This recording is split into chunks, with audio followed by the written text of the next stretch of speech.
भारतीय जवानांच्या समर्थनार्थ आज नवी मुंबईत भव्य तिरंगा रॅलीचे आयोजन करण्यात आले होते।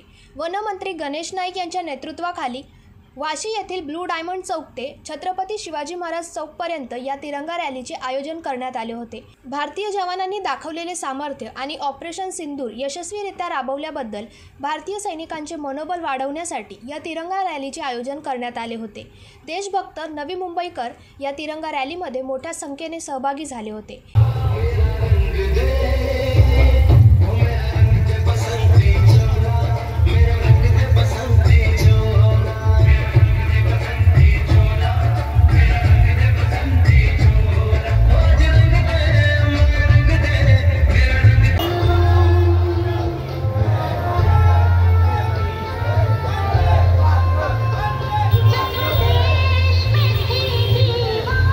काश्मीरमध्ये आपल्या निरागस प्रवासासाठी गेलेल्या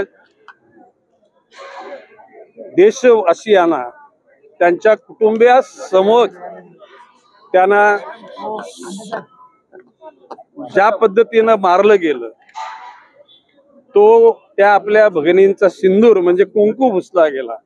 आणि म्हणून माननीय पंतप्रधान मोदीजींनी या ऑपरेशनला ऑपरेशन सिंदूर असं नाव दिलं गेलं। आणि भारताचं सर्वार्थाने महात्म्य किती आहे हे नुसत्या पाकिस्तानला नाही तर जगाला दिसून आलं।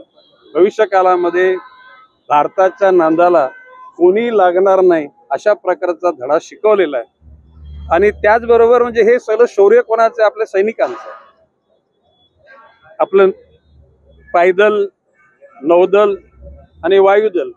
आणि त्याचबरोबर आत्मविश्वासानं त्यांना विश्वास देणारी जनता आणि देशातले सर्व धर्म, जात, पंथ, वर्ण सगळं विसरून देशाच्या अखंडतेकरता सर्वांनी रणांगणामध्ये उतरण्याची इच्छा दाखवली। आणि त्यामुळे सैनिकांचं मनोबल वाढलं, म्हणजे ते मनोबल होतच पण अधिक वाढलं।